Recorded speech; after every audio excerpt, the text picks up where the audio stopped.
Welcome, Pewter Report readers and listeners, to another edition of the Pewter Report podcast, Energized by Celsius. I am John Ledyard, along with my boss, Scott Reynolds, here on the Pewter Report podcast. Scott, we got a special guest today that you and I have been pretty amped up to talk to all week. Going to shed a lot of light on this Tom Brady, Brady-Arians, rumor mill, controversy, who's at fault. We got a guy that's going to take the heat off of us and answer the questions for us today in Mark Schofield, works for USA Today's Touchdown Wire and is a Patriots and Tom Brady, Bill Belichick, NFL offense in general expert who's going to shed a lot of light on this situation today. So Mark, welcome to the show, man. We are honored to have you. I'm honored to be here. And I got to say, I'm honored that you guys are taking some time away from the thriller that is Ravens Steelers that is going on right now, which is just an epic clash that is going to be like NFL films, 30 for 30. Like this will be talked about for ages. So the fact that you guys are taking some time to talk to me, I'm blown away. I'm touched, gentlemen. We literally scheduled you on Wednesday, so we didn't have to worry about football. Right. And look what the NFL did anyway. Wednesday afternoon football. Exactly. It's what a year. But hopefully people still jumping into the show, and I can see that you are. So appreciate all you that are in the show. We are pumped to talk to Mark today. We've got lots to ask him and lots to get his insight on. And all of this content, as always, is brought to you by our great friends over at Celsius.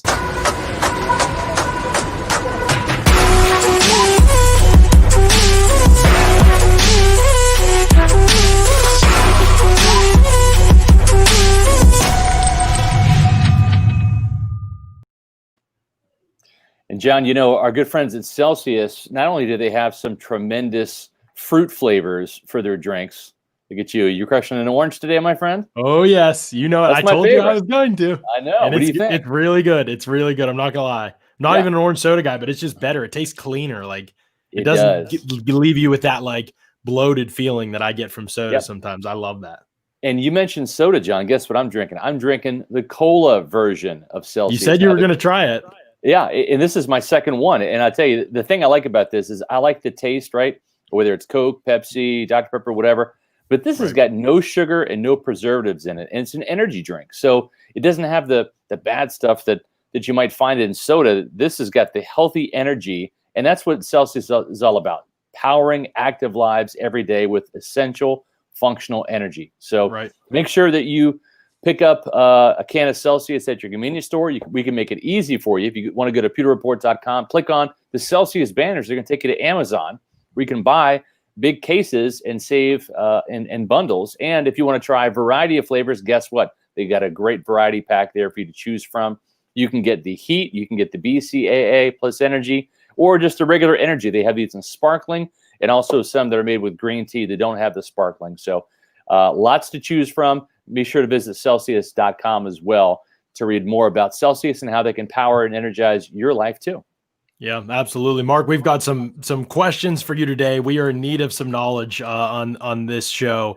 You know, Scott has talked about it. I've talked about it. I've written about it. You know, Scott's written about it. The relationship between Brady-Arians and Tom Brady, if you were going to pick like one theme of the 2020 NFL season or one talking point from the 2020 NFL season, really feels like it's been this one. I mean, we celebrated it at the beginning of the year and even some toward the middle of the year. Then we've gone through a 4-week stretch now over the last couple weeks and couple games where the losers are 3 or 4. And you know what losing does. Doesn't matter how it happens or who else might be to blame, but the quarterback and the coach, especially when it's high profile figures like Brady-Arians and Tom Brady, will be under fire and under a lot of scrutiny in that relationship as it relates to their performance on the field. And so far that performance, it's been good in a lot of respects, but it's also kind of seems like it's been a little bit underwhelming compared to the expectations with all the talent that are there for each other. So I'll start us off with a really general question. You've watched Tom Brady. Let's start with Tom Brady, in that you've watched Tom Brady for years. For those who don't know, Mark is a Patriots fan, but he's also been an analyst for years. He's watched and studied Tom Brady probably closer than literally anyone other than maybe Brady's coaches over the years. And he knows this position as well as a former quarterback. So what have you seen from Tom Brady this season that, you know, that could be great, it could be concerning, but just what have you seen from Tom Brady this season as it compares to the Tom Brady you watched for 20 years in New England? I think we'll answer it this way in terms of some good news and some bad news. And I'll start with the good news first. A lot of people questioned. Yeah, I'm going to ease everybody into it, as we get into the show here. A lot of people questioned Tom Brady from a scheme fit perspective. Would he be able to fit into a Bruce Arians offensive system? At this point in Tom Brady's career, one of the big question marks was the arm talent, the velocity, the ability to push the ball downfield. Tom Brady certainly has a reputation coming out of New England as the sort of game manager, system quarterback, going to really work underneath, shorter throws, near the line of scrimmage. How would he fit in a Bruce Arians system? And at least through the majority of this year, he's been a pretty good deep passer. You've had success pushing the ball downfield. And I think, absent some throws, obviously the pick six in week one, a pick six against the Chargers on those sort of out routes outside of the numbers. He's had success pushing the ball downfield in the vertical passing game. So I think he's sort of answered those questions. Now, the bad news becomes this. You've seen some of the head-scratching moments from Tom Brady that have sort of sprinkled into his game over the past, say, 3 to 4 years, and he's had some of those moments here this year in Tampa Bay. I mean, we talked about the Steelers. John, you probably remember a couple of years ago. It was the year they won the Super Bowl. They had that late-season game in Pittsburgh, and he had that sort of head-scratching throw where it didn't know if he was trying to throw it away or what. And it was intercepted deep on the right side of the field. Joe Hayden play. Joe Hayden play, right? Where you don't know if Brady's trying to throw it away or not. That's kind of a very un-Brady-like decision. Or that same year, the interception in Miami and the sort of Gronkowski Hail Mary game where he took a sack. Excuse me, it wasn't an interception. It was a sack before halftime when they were out of timeouts. And it's like, this isn't Tom Brady. This is a lack of situational awareness. And then you have the Chicago game this year. It seems like he doesn't know what down it is at the end of the game, or an interception that he threw against the Saints in that second game where he sort of flushed to the right and then lofts something back to the left that has more air under than the St. Louis arch. That third and long throw, or fourth and long, maybe. Fourth down, This is not Tom Brady. This is a Sam Darnold moment. This is a Mitch Trubisky moment. Hold on, Mark. Are you saying that Tom Brady's actually a human being? Is that what you're saying? I'm breaking some news here, Scott. Tom Brady's a human being, but for those of us that have watched him and studied him for years, these are uncharacteristic moments. And so you wonder, is it a comfort thing? Is he pressing? Is it like, if people have watched, I often reference the Replacements, that Keanu Reeves movie. Is it a quicksand moment where he's trying to do too much? It's that sort of head scratch and lack of situational awareness that you're not used to seeing from Tom Brady, but has crept into his game over the past couple of years. You're seeing more of those moments, particularly in recent weeks, where you start to wonder, is he frustrated? Is there something going on behind the scenes? Whatever. But those are both the good and the bad, I think, of Tom Brady right now. Right. It's fascinating to watch him because you're right. Like, to me, Mark, I've described it on the show. People are kind of probably hearing what you're saying and trying to reconcile with things we've said. And I've described on the show as sometimes he just looks like kind of pissed off. Like he just does things out of frustration a little bit, which is, again, like not what a Brady we've experienced over his career. Really, John, as somebody that is probably, like you said, I've probably watched more Tom Brady throws than most people that walk this earth. And maybe that says more about me than anything else. But there are moments when Brady is clearly unhappy, and you can tell, whether it's just a throwaway because people aren't on the same page, whether it's a throw that he misses and he's mad at himself. Like, Brady is a very expressive football player, and there have been many moments this year, but there have been moments throughout his career where, and might be in games when they're winning by 38. And he's unhappy with a throw or a read that he makes on a 3rd and 4 in the fourth quarter of a blowout win. And you can just tell he's not happy with it. I remember last year they beat the Cowboys in a really ugly game, and it was like they got blown out by 50. He was livid after that because the offense just wasn't executing to the level that he wanted it to execute. And so, and Mark, this year too. Is that due to him just being the perfectionist that he is? Absolutely. I mean, this is somebody that, when I was asked, this past spring about what Brady is going to be like in Tampa Bay, I said, look, you're probably at times going to see the best you've ever seen Tom Brady play, because this is a guy that is maniacally driven. Patrick Claiborne from the NFL Network talks about, the shoulder chip games where somebody's driven by, being slighted or whatever. Brady's lived his entire life that way. We're talking about a guy that this past spring named his film production company 199 Productions. Why? That's what he was picked.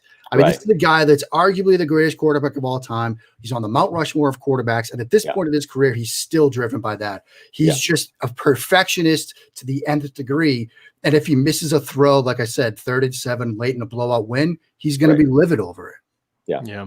Do you think, or Mark, in watching this offense this year, Bruce Arians, Tom Brady, everything's talked about with their kind of relationship and those two coming together and the mesh of styles in some people's minds. You and I have talked about this a little bit. Brady's always been aggressive. He's always throwing the football down the field a ton. People can look at the quarterbacks that have led the league in 20+ yard pass attempts throughout their careers, and Tom Brady's usually near the top of that list. I mean, I think that's undersold point about him.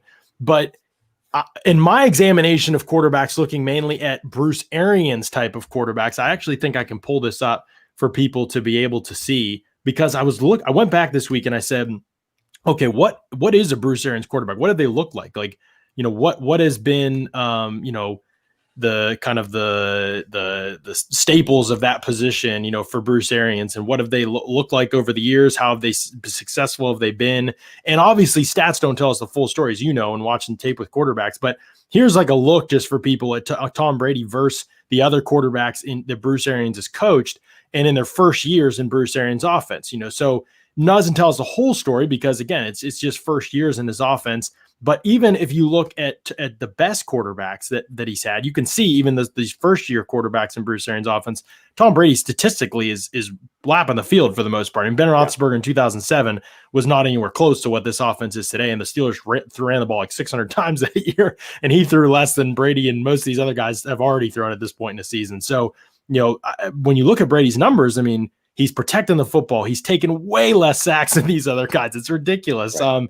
His John, EPA. we should know too that these are projections for 4 more games of projections at his current rate. Right, at his current rate, which again, he's facing pretty bad defenses over the second or the final stretch of the season. So you take that as what you will, and then you look at him against the best quarterbacks really that have ever played in an Arian system, right? And it's like, man, okay, like maybe he's not touching Carson Palmer's 2015, which we don't talk about enough as being an out of control great season for a quarterback. But, this is pretty much peak play in Arians' offense for a quarterback. So I say all this to say, if people are saying, to Mark, that Tom Brady isn't a fit for Bruce Arians' offense, but yet Tom Brady is one of the best quarterbacks statistically and really on tape and we've record like that Bruce Arians has had, is it really a Tom Brady and Bruce Arians issue, or is Bruce Arians kind of the common denominator here in that maybe some things about Bruce Arians need to change, especially if you look at his last 3 seasons, non-winning, non-playoff seasons, as the NFL's changed some?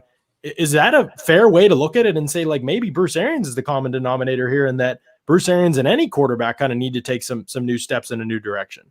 I think there is something to that, John, in the sense that you look through a Bruce Arians historically, the offenses that he's coached, his playbooks, his schemes, his philosophy about the position and offense in general. And there are probably some things that Arians can do to sort of, change his approach, make things easier on quarterbacks, make things easier on his offensive players, and perhaps, make it a little bit more efficient from an offensive perspective and turn things from hot reads to protection schemes to play calls and progressions. There are certainly some things I think that he do, and perhaps some things that Tom Brady has injected into his thinking, into his playbook even, that probably might rub off on him for this season, their final stretch of games here after the bye and going forward.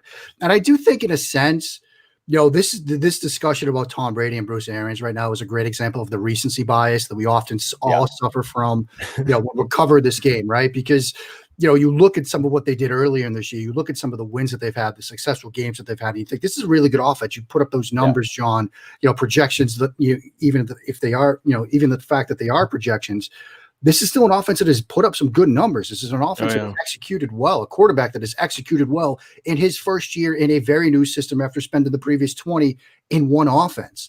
But the fact that they had the second loss to the Saints, the fact that they're coming off another loss, there are people thinking, do they have to revamp things over the bye week? Do they have to, go back to a different playbook? Do they have to do crazier things than that?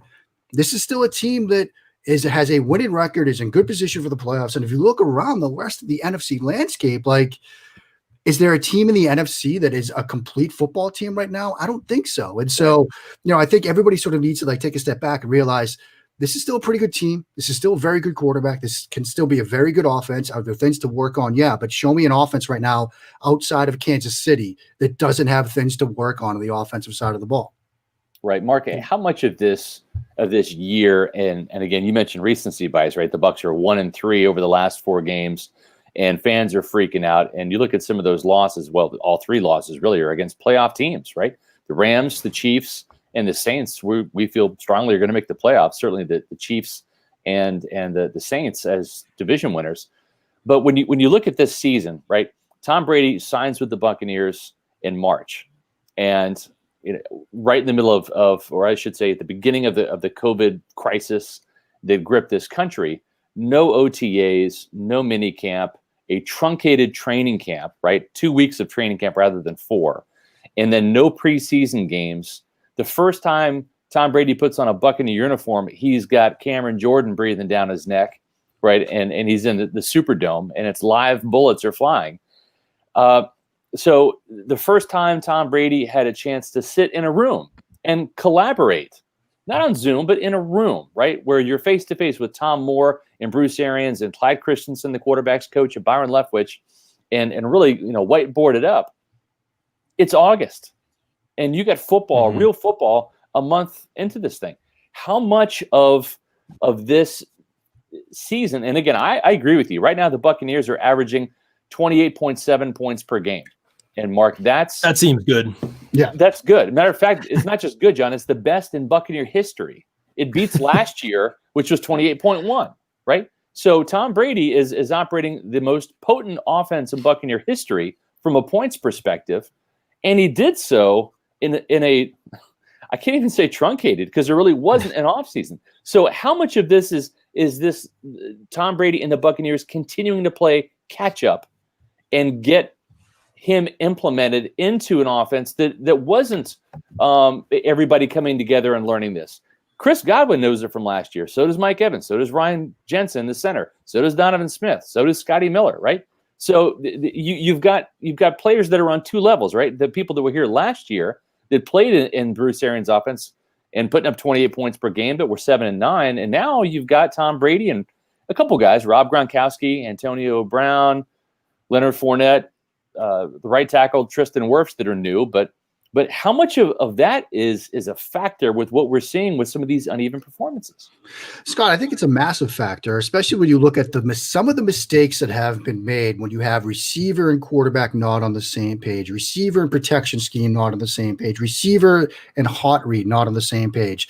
These are things that you iron out during mini camps, OTAs, training camp. Like that's the stuff that you get ironed out before the games start for real, but they're having to do it on the fly and do it in this strange set of circumstances that we're all living through right now during this COVID-19 era. And, a lot of offenses that had to face these kinds of adjustments, whether it's Tampa Bay, whether it's the New York Giants and Jason Garrett, whether it's the Patriots and Cam Newton, you're trying to do this stapling it together.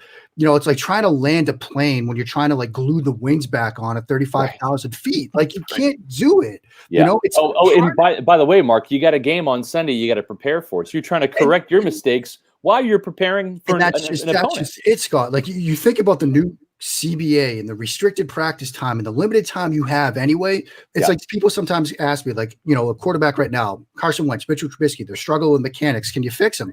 Yeah, sure. But do you want to take time away from installing your game plan to play, the Seattle Seahawks on Monday night? Do you want to take time away from figuring out how to identify when Jamal Adams is going to blitz or not and waste that time on Carson Wentz's elbow? Like you can't do it.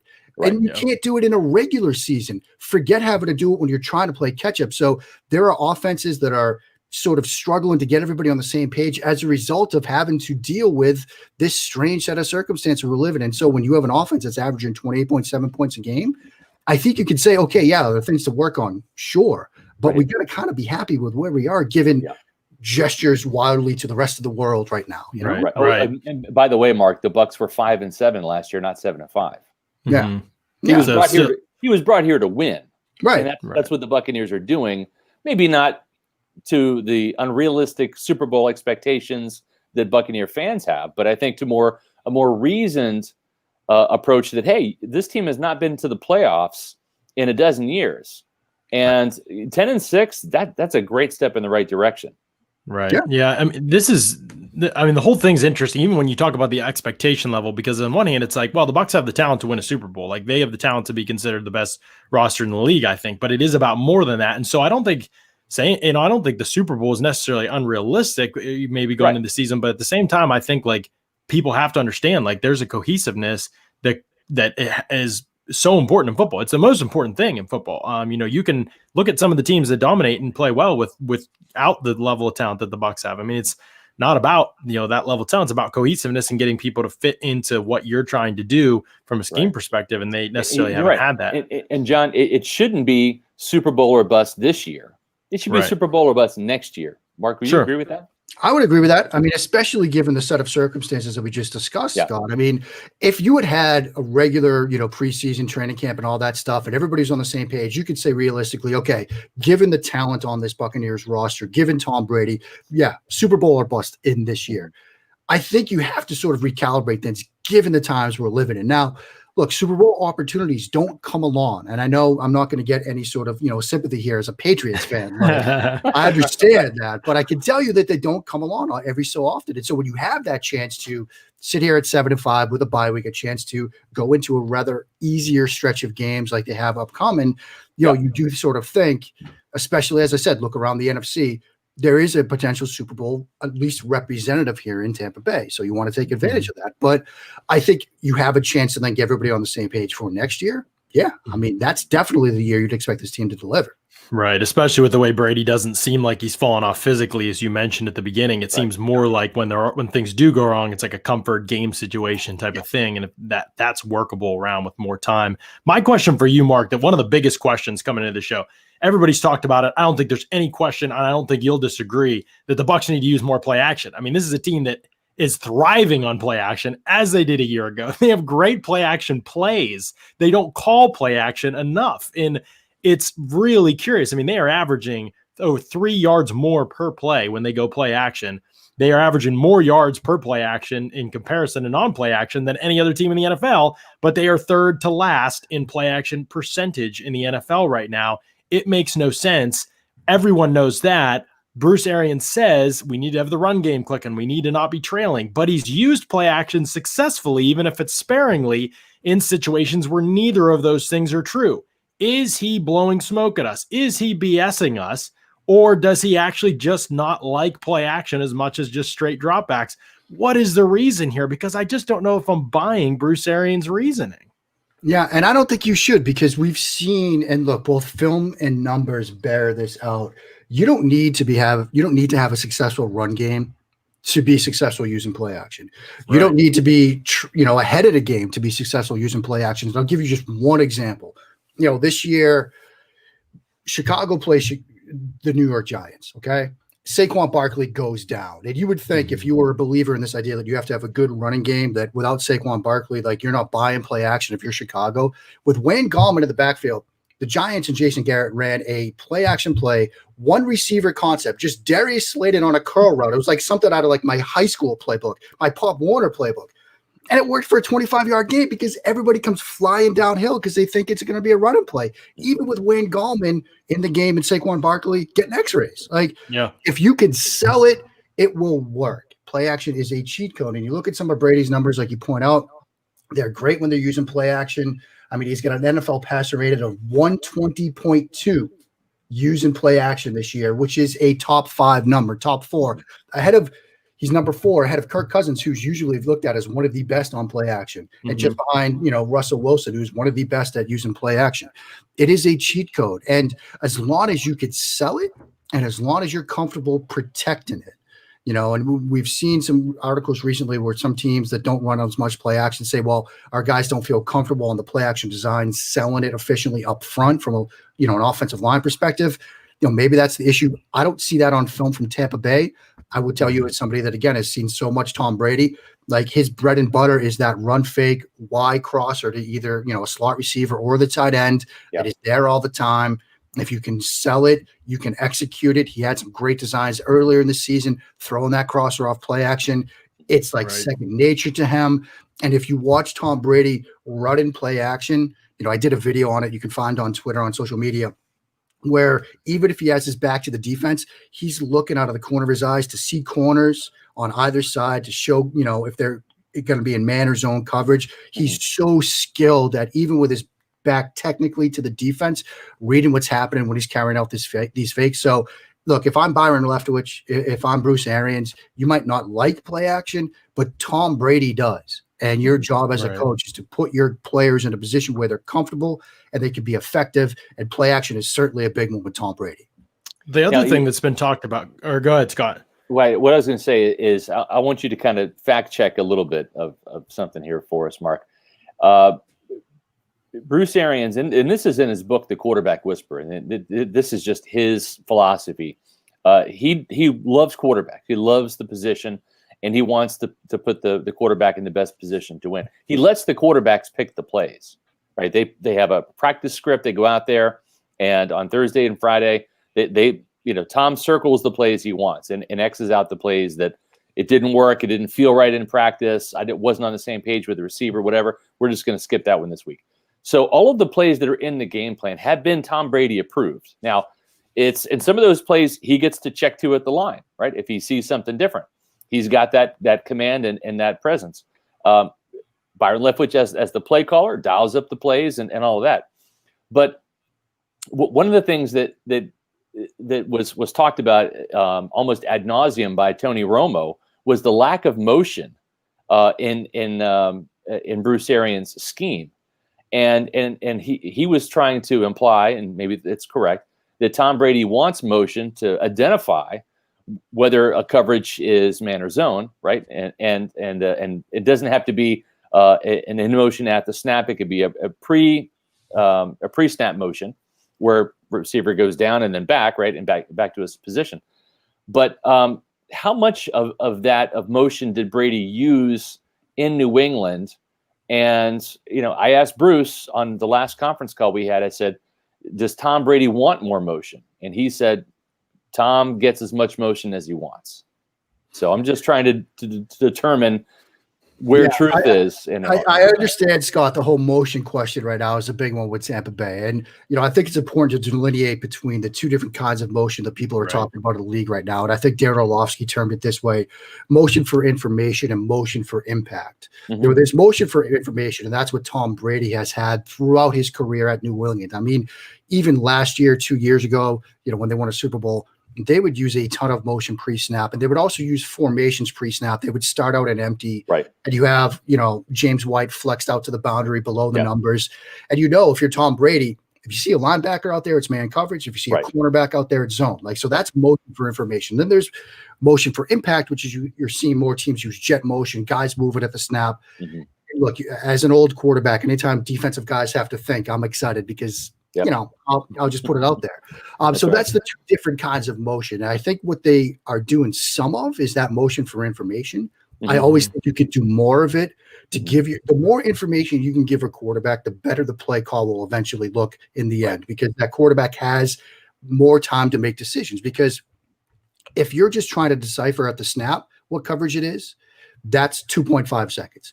But if you've had a second and a half of motion before that, that's 5 seconds. And every split second counts when you're trying to make decisions with guys like Cameron Jordan and Khalil Mack bearing down on you, trying to cause you physical harm. So the more motion, the better. And, this is the greatest quarterback of all time. And Josh McDaniels was doing everything he could to give him information, because the more information you have, the more time you have to make reads and decisions, the better that eventual decision is going to be. So when they used it, I think it was 21 times it was charted 2 weeks ago that they used motion in some form. It was like 6 at the snap. They could do more of that. 21 times motion on some sort of play. That's good. I'd like to see more of it. Mm-hmm. Yeah, it's so interesting because you're right. There's different types of it. And it's one that, they use some of the pre-snap stuff, but at the snap motion, that motion for impact that you're talking about, that really almost, in my opinion, at least, doesn't that have to be kind of like a systematic approach, Mark, where like you've installed this in the offseason, like this is your offensive approach. Like, I don't think it's something you could go into, you could go into a game plan and say, we're going to run more play action this week. But I don't know that motion at the snap is something you could go in and say, this week, we're going to have tons of motion at this. Like, there's timing, there's cohesiveness, there's who's the moving parts, there's structure to that, in my opinion, would take like an offseason to put in. By the way, there was a play last year at Tennessee where the receiver went in motion and ran into Jameis Winston, and caused a fumble. So it's like, You're right. Some of that stuff can happen in the offseason. Well, remember Scotty Miller ran into Donovan Smith in week 1 off motion Sure. at the snap. One of the few times, probably one of the only times they've used it this year. So no wonder Arians doesn't like it. But isn't that true, Mark? That that's something that people ask about motion every show on here. And like that, almost the motion at the snap is something that really has to be a part of your system. It can't just be put in week to week. Yeah, I mean, it's a systematic thing. Like you can have the sort of short motions, the like, trips to the right with an outside receiver. Number one is like towards the boundary and you've got a 2-man stack, glance motion him in, now motion him in towards a bunch. Like you could do that. They've done some of that. John, on that play, I know you and I talked about it this week, that third down mesh concept wheel route to Antonio Brown. They had Godwin in short motion there where he was moving at the snap to give him a free release to run his, crossing route on that mesh concept. So there are things that they've done, which is good. But like, if you're going to start being like, say, the Los Angeles Rams or the Green Bay Packers who use a ton of jet motion, Robert Woods, Devontae Adams, like flying behind the under center quarterback right at the snap, like you've got to get the timing down on that. And, we've got a bye week. Maybe you see more of that stuff, 2 weeks from now. But it is more of a systematic thing than just, hey, guys, I think this is cool. Let's get some of this in. Again, getting back to the limited practice time you have right now and all the other things you have to work on, as you're getting ready to play your next game. Yeah, one of the other things you got to get in is your bets. You got to get them in this weekend. Late fall college football, the NBA bubble, UFC Fight Island. It's clear 2020 has been a year unlike any other, which is why you need a sports book with offers unlike any other. Get some skin in the game with MyBookie, where odds boost, lightning deals, and free bets await all season long. There really is no better time to feast on some NFL action. Whether you're a first-time customer or have been playing with MyBookie for years, there is no shortage of value to be found in the thousands of game lines, unique prop bets, and contests that they offer every week. Sign up or get reloaded today. Find an edge, make your bet, and get paid. They also boast a fully fledged casino platform, giving you access to all the classic table, slot, and card games you'd expect to find at your local spot. And the best part is at MyBookie, the doors never close, so you can continue to build your bankroll even after the stadium lights have gone out. Make the right play and sign up today at MyBookie. And when you do, use the promo code PEWTER, PEWTER, to get your deposit matched halfway all the way up to $1,000. The terms are simple. You put in $200, they'll match you with another $100 in your account. If you are already planning to bet this season, this is free betting money. Use the promo code PEWTER when you sign up. It's winning season at MyBookie, so come join into the fun and win some cash while you're at it. Mark, much has been made about the Tom Brady deep ball. Right after his signing, it's all anyone talked about. Doesn't matter that that's only a small percentage of the throws that you'll make in a given season, even in a Bruce Arians offense. Right after his signing, everybody talked about it early in the season. First 7 weeks, like I said, it was going great. Then we hit a 4-game stretch where it was terrible. The Rams and Saints especially stand out. In those 2 games, Tom Brady was 0 for 11 on throws of 20 yards or more. I would argue that in those 2 games, not many things were open down the field that he missed. It was just trying to force an issue that wasn't there on coach and quarterback in those situations. But he has a 3rd most deep ball completions in the league, the most deep ball attempts, 22 outside of those 2 games against the Rams and Saints. 22 of 54 deep balls have been completed with 4 drops outside of those 2 games. But it's still not, at 38%, like you want him to be higher than that in this offense for sure. I think it's been marred by a couple games where the larger sample size on the season says he's thrown it pretty well. I think on the tape, things look like he's thrown it pretty well. I'm going to ask you. You know what, too? Here's the thing. He's also thrown a handful of those passes to Antonio Brown, who's only been with this team for a month. So we talk about practice time and continuity. And it's like, how many practices have Antonio Brown and Tom Brady had together now? 12, 15? So, right. Yeah. So my question to you, Mark, is what's the main issue? And Mark mentions cohesiveness there. So, I'll put arm strength in there because for a little giggle for us, for a little shout out to people who still talk about arm strength, but arm strength, accuracy, chemistry, or protection. Now you can only pick one, or you can change one of something I said and you can make it actually it's this. None of the things you mentioned because you're a fool. You can say that too.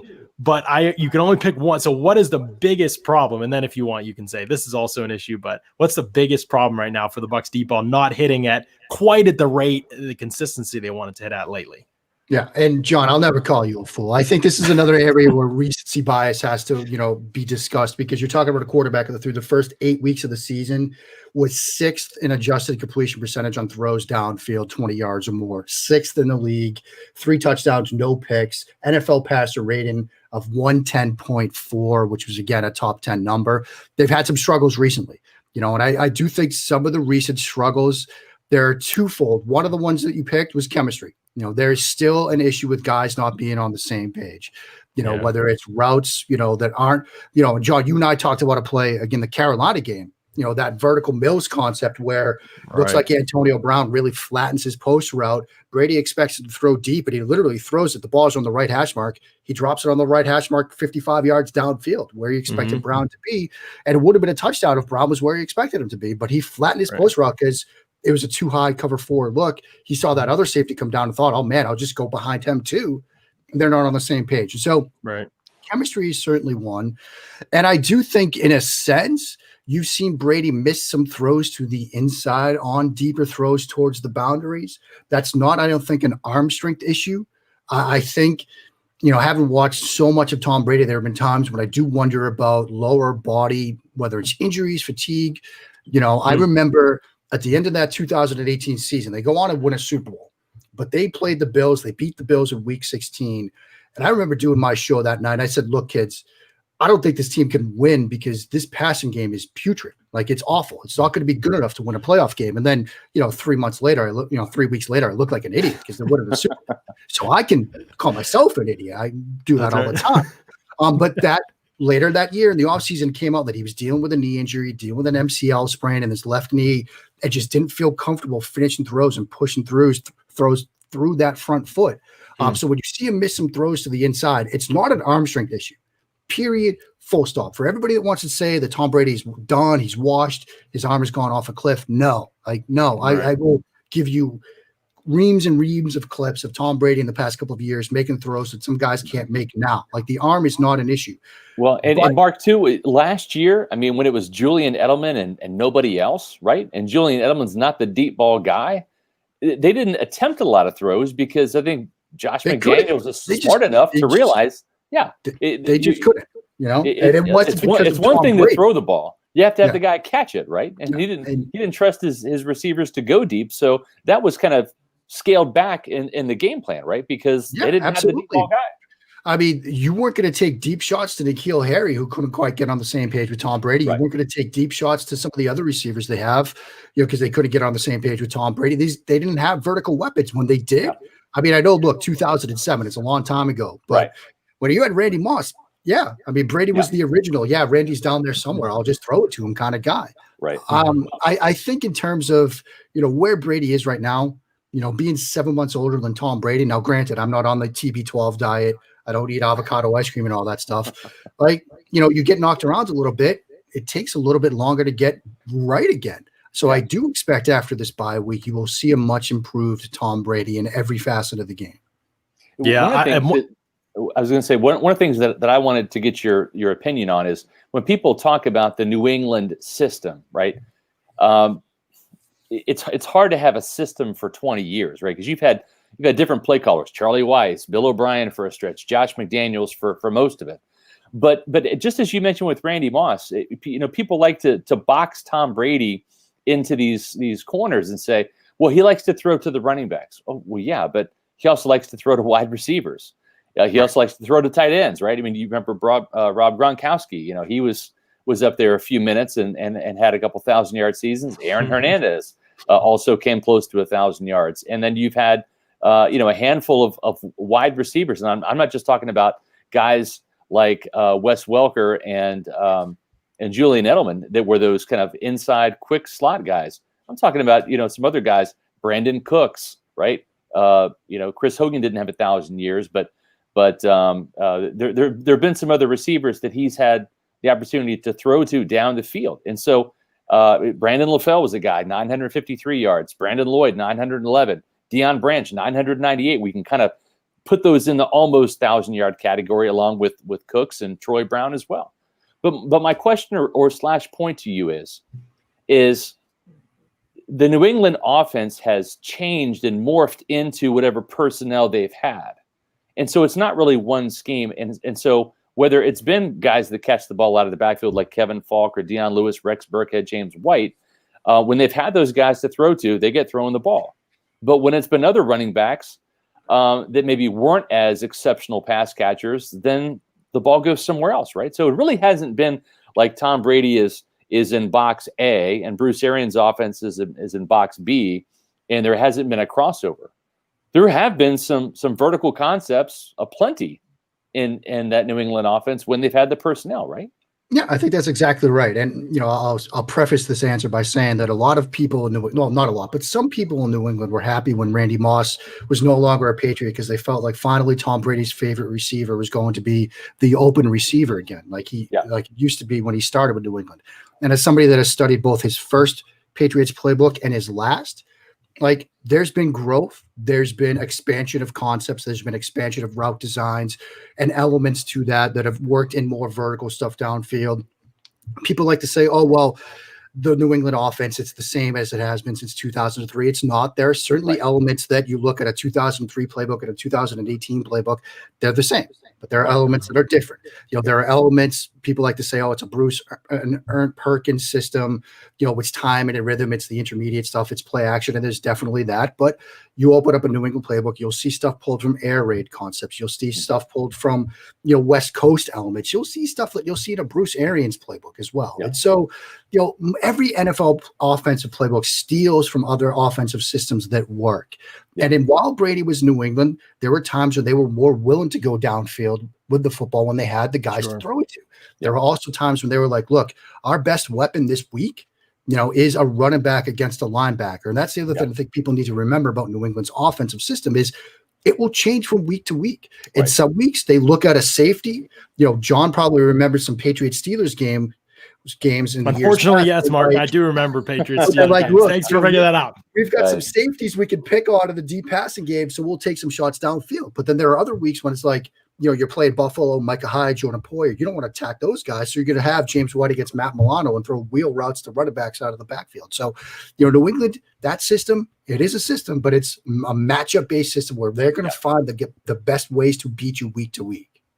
So we've said all this, and I think that there's a lot of good information being shared. But I ask you this too, like as we get closer to the end of this time, like one of the key components of a Bucs offense, this year, in the minds of fans, and really in the minds of probably Tom Brady and Bruce-Arians, is getting Mike Evans the football. And obviously it hasn't been the production for Mike Evans this year. I could have told you before the year, Mike Evans wasn't going to produce like he's produced in his best seasons. There wasn't going to be a 1,400, 1,500 yard. A, Brady is not going to lock on one receiver. B, Brady is going to be more efficient than throwing to Mike Evans a bunch of times, which throughout Mike Evans' career, as great as he has not been an efficient receiver. It's not his fault. It's just the way that he's utilized. He isn't a guy that you should target, 10 times every game. It's just not the best usage for him. Having said that, when they do throw to Mike Evans, it definitely seems like things have been off. And it seems like it's been off more as the season's gone on. That's the weirdest thing about it. Even the other day, Mike Evans cuts off his route on the first drive of the game. Brady's throwing it deeper. Mike Evans stops. The hot routes you and I have talked about, but also that you wrote about this week over a touchdown wire, where Mike Evans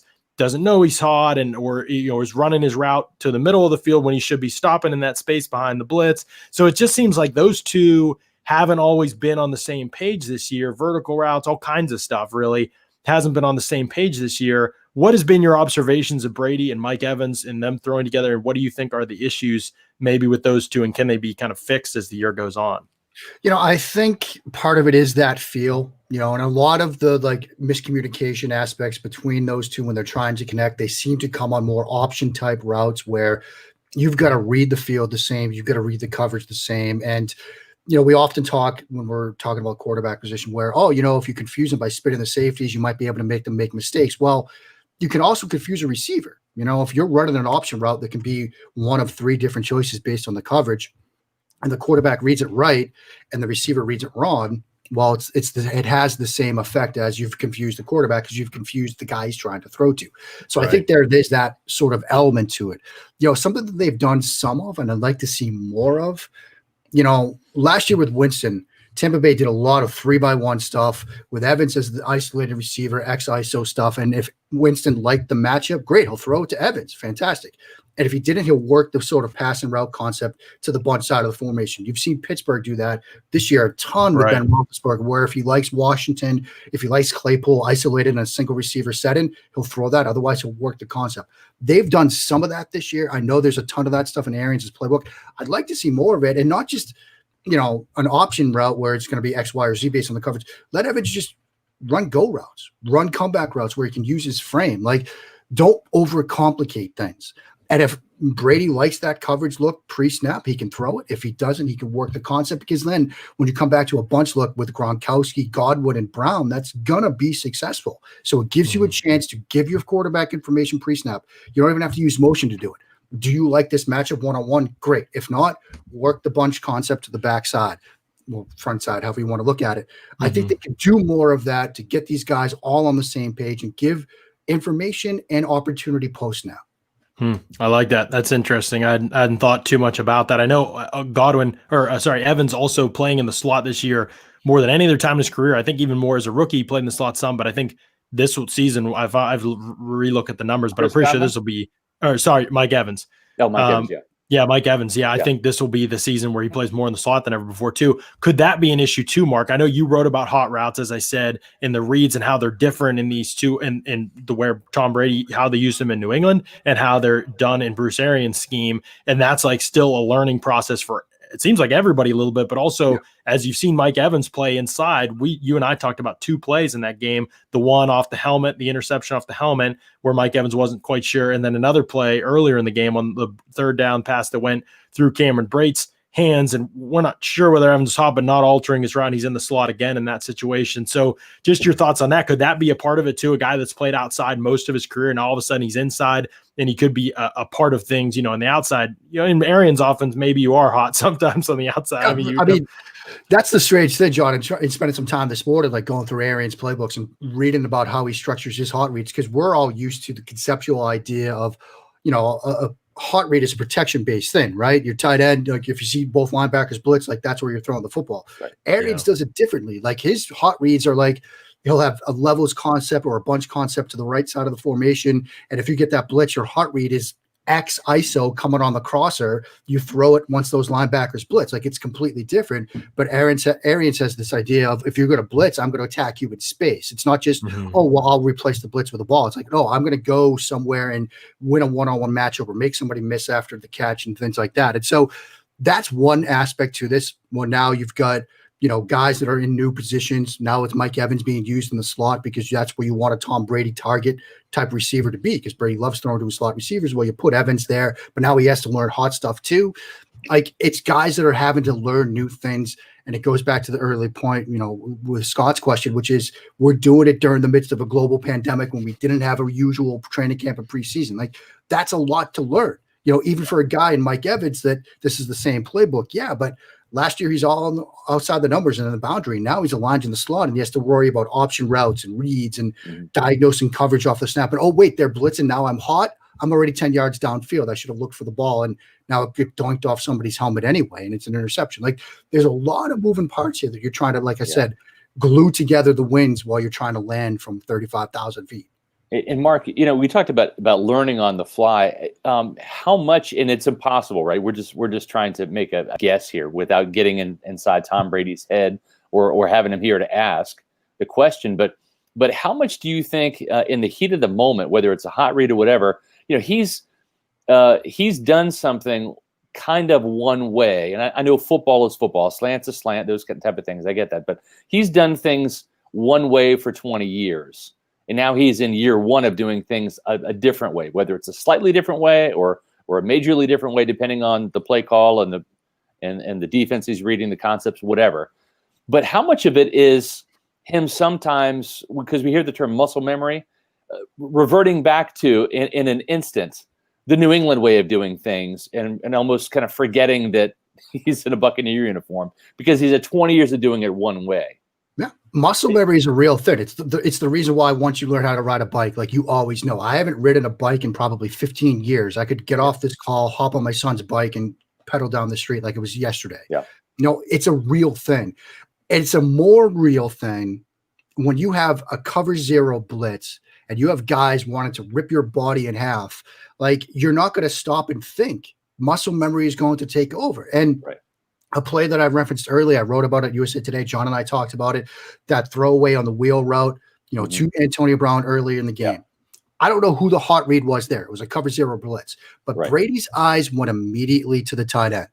And if this is a muscle memory moment and the hot read was really somebody else on a shallow or Mike Evans on the backside dig or even Antonio Brown on the wheel route, that might be true. But Brady's eyes went right to Rob Gronkowski, the tight end, because that's probably the way he has run it his entire life in New England. And so maybe Brady was in the wrong there, but you can't blame him because that is one of those muscle memory moments when you've done something for 20 years and now you're getting blitzed and you have to get it out and you don't want to get hurt because it's a reaction. It's just a natural reaction. It's like we all learned to drive. We were all told 10 and 2. We were told 10 and 2 because if something happens and you panic, that's where your hands are going to go. And we've all stopped doing that. But I can get in my car, back out of the driveway, start driving away and see a ball come across the street. My hands are going to go to 10 and 2. It will take over. And if you've spent 20 years doing it differently, it doesn't matter. That's how you learn. That's what you're going to do in the heat of the moment. Right. So it just takes some time to unlearn what you've learned and what you've done. Yeah, I mean, you have to like almost break it down and build it back up again. And even when you do that, like another example is quarterback mechanics, right? How many times did we hear, oh, Blake Bortles, he's got the mechanics. He's fixed them. He's gotten rid of that big dip and loop. And you see him in preseason games at a training camp and everything's great. First, third, and 8 he sees. Week 1, he gets blitzed, ball loops again.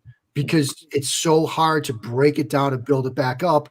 And it's a reaction sometimes, and in the heat of the moment, whether it's a blitz or somebody off the edge, you will revert to what you've done for your entire life. Yeah. I've got a question to close it out with. I know, Scott, you probably want to talk about our friends over at Briar Greaves, but I do have one more kind of humdinger question to close it out with Mark.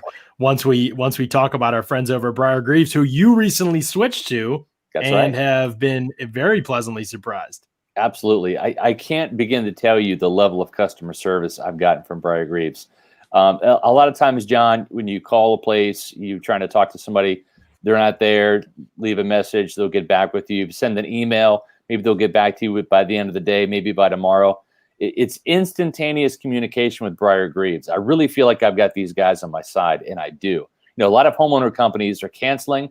They're not renewing policies in Florida. They're leaving Florida, or they're just increasing premiums significantly. I had to go through that this year. And I called Briar Greaves and I talked to Briar and Sam, and I got that personalized touch for information on the best rates. So what I want you to do is call Briar Greaves Insurance. They're a family-owned and operated company that served the Tampa Bay area for 30 years for your home, your auto, your boat, your life, your commercial, your flood insurance needs. The folks at Briar Greaves Insurance, they're big Bucs fans. They'll want to talk Buccaneer football with you too, which is really cool. They're proud sponsors of the Pewter Report podcast on pewterreport.com. Visit the website, briargreavesinsurance.com for more information, or give them a call, 813-876-4166, 813-876-4166, briargreavesinsurance.com. John, before you get to your question, I got one last question for Mark. And this has been fun. And this is just kind of like a off the top of my head thing here. But if I were to guess the most surprisingly disappointing thing, I guess is how I phrase it, about Tom Brady and coming to Tampa Bay is I think that he's got a very familiar tight end, right? He's got a couple tight ends down here. Lost a good one to O.J. Howard earlier in the year, but he's got Rob and Cameron Brady. He's got a rapport with them. He's got receivers galore, right? Receivers he didn't have in New England, but the running backs. I'm going to circle back around there because it seems like he's always had that rock steady guy, whether it's a Kevin Falk or a Deion Lewis or a Rex Burkhead or a James White. He's had that pass catching back that could bail him out, or like, as you mentioned, could really be a matchup guy and win for you, not just be a safety valve, but a real weapon in the passing game. And of course, there's been times like Ben Jarvis Green Ellis, he was more of just a pure runner than he was a receiver. But is that the thing that maybe Brady misses the most, is not having that reliable pass catcher? They've gone through LaShawn McCoy. He's not a good pass protector. This team has deemed Leonard Fournette to be the best pass protector. That's why he's in there. We saw him drop 3 passes the other night. Ronald Jones's hit and miss as a pass catcher. Is that the one element that has been maybe disappointing in Brady's sojourn down here to Tampa? I think in large part, Scott, that probably is, especially when you look back at this Chiefs game. Kansas City played a lot of sub packages, 4-1-6, 3-2-6, where, you've got 6 defensive backs on the field and a reason to cover the weapons that Tampa Bay can put on the field. But that leaves you an opportunity as an offense where you can get that running back isolated on a linebacker in a man coverage situation and then take advantage of that. But if you don't trust the guys to catch the football out of the backfield, that Brady doesn't trust throwing to them, if they've let him down before, I will tell you, the Tom Brady circle of trust is real. It is a real thing, and I've lived it. I have seen it. I have seen players get iced out of game plans, out of offenses. N'Keal Harry is probably like scarred to this day about letting a slant route get picked on a Sunday night against Houston that goes down to like the 3-yard line. Yeah. N'Keal Harry was like on a milk carton after that moment because Brady just did not trust that guy. Yeah, it's a real thing. And so if he doesn't trust throwing to you, it is going to be a problem. If he doesn't trust throwing to the position, it's going to be a problem. So I think, missing James White, missing Kevin Falk, missing Dion Lewis, like all the guys that he could throw to on a 3rd and 7, on a simple check down and know he's going to pick up the first down. Right. There's a big security blanket for him, and I do think he misses that right now. Dear God, I would pay money to see him ice Leonard Fournette out of this offense. I would pay good, hard cash to see that happen. Mark, the plan of the week. I don't know. It could be. Mark. Well, and John, I mean, Rojo did have that marvelous 30+ yard catch and run touchdown. So maybe that shifts the favor a little bit. I don't know. Maybe it does. And let's hope Rojo can protect you. Mark, we do a segment every Wednesday just called Leonard, and we just yell about things that Leonard Fournette did in the game on Sunday because it's so maddening. And so I got to show this week's play from Leonard. It was a great play by Tom Brady. Just pick up. No, Leonard. What are you doing? Missed him, Leonard. Brady completes it anyway. But then Rojo. Can Rojo protect a little bit better? No. Rojo! What are you doing? Oh, no. John, go back to the Leonard Fournette play. Because if you look at this play, he's got 2 guys. All he has to do is pick one. Pick one. 2 blitzers. Hit somebody. Just hit somebody. It's almost harder to miss both. I know. That's right. Well, it comes back to his technique, right? He throws himself at people. Yeah. Look at this. Yeah. What are you doing? Oh, you can't see. Leonard. Oh, man. And then Rojo. No, Rojo. Overset on him. That's the problem there. Brady picked. Next play. Back-to-back plays. Your Bucs running backs, ladies and gentlemen. 2020 Bucs running backs. Round of applause for them. Mark, last question to get you out of here and close this thing out so you can watch this pitiful football game between the Ravens and the Steelers. The undefeated Steelers struggling. My undefeated Steelers struggling with the Ravens practice squad. If you could change 2 things about the Bucs offense right now for the rest of the season in order to help them achieve peak success, Mark, you can only pick 2 things. What are the 2 most important things for this Bucs offense to do moving forward? What would you choose? I do think the first one is play action. And, I'm glad that you gave me a chance to sort of bring back the conversation to play action, because I do want to point out, you were talking about perhaps the best quarterback in the league this year on play action. I know I mentioned some of the statistics, but I do think it's important to highlight a few more. You're talking about a guy that has a 5.6% jump in his completion percentage from non-play action to play action throws as charted by Pro Football Focus. That is 3rd in the league. You're talking about a quarterback that has a jump in yards per attempt of 3.4 from non-play action to play action as charted by Pro Football Focus. That is most in the league. Play action is a cheat code. You are hurting yourself. You are hurting your offense. You are hurting your quarterback if you're not using it. He only has 88 play action attempts. Ryan Tannehill has 121. Baker Mayfield has 101. Kyler Murray has 104. Guys, help your boy out. So that's one. The other thing, look, we've mentioned hot reads and stuff like that. And yes, that could be cleaned up. But I do like the idea, as I talked about earlier, those 3-by-1 sets. Let Michael Evans feast against single coverage on one side. Let Brady work the concept of the 3 receiver set if he doesn't like the matchup to the other side. That's a way you could give your quarterback information pre-snap. Let him make a predetermined read. There's nothing wrong with it. We have this stigma, always a predetermined 1-read quarterback. If it works, use it. So play action, 3-by-1 sets, flourish. Great stuff. Love it. Mark Schofield, ladies and gentlemen, make sure you're giving him a follow, checking him out. or USA Today's Touchdown Wire does awesome work over there. You're all over the place though, Mark. So take a second, plug yourself, plug your work, and let people know where they can find you. I got to stretch before I get them all in. But guys, this was the last. You can follow me on the Bird app, on Twitter at Mark Schofield. Like you mentioned, Matt Wallowitz, Rookie Scouting Portfolio, 3 different SB Nation websites, Big Blue View, Pat's Pulpit, where I have the Sco Show and I cover the Patriots. And of course, Bleeding Green Nation, where I co-host the QB Factory with the one, the only, and John's soon-to-be neighbor, Michael J. Kist, where, we talk history because we have to talk about Carson Wentz too, so we'd rather talk for 25 minutes about Assassin's Creed Valhalla. And like you said, USA Today, Touchdown Wire, myself, Doug Farrar, we cover the league, so you can check that out over there, touchdownwire.usatoday.com. Guys, this was a blast. Yeah, absolutely. Thanks so much for shedding your insight, Mark, and for teaching us your ways. We greatly appreciate it, and we'll have to do it again sometime for sure. Absolutely. Yeah. We will be back tomorrow. The roll does not stop. Greg Cosell is coming on the show tomorrow. It's the bye week for the Bucs, but not for us. That's right. Not for us at all. Yeah, we'll be back tomorrow. Yep, 4 p.m. live. Greg Cosell breaking down the Bucs, talking Arians, talking scheme, and we'll talk some more about the receivers. He's watched a lot of those guys. Talk some more about those guys, the backs as well, the offensive line, the whole works. We'll talk about and discuss that as well tomorrow with Greg Cosell. So it should be a lot of fun.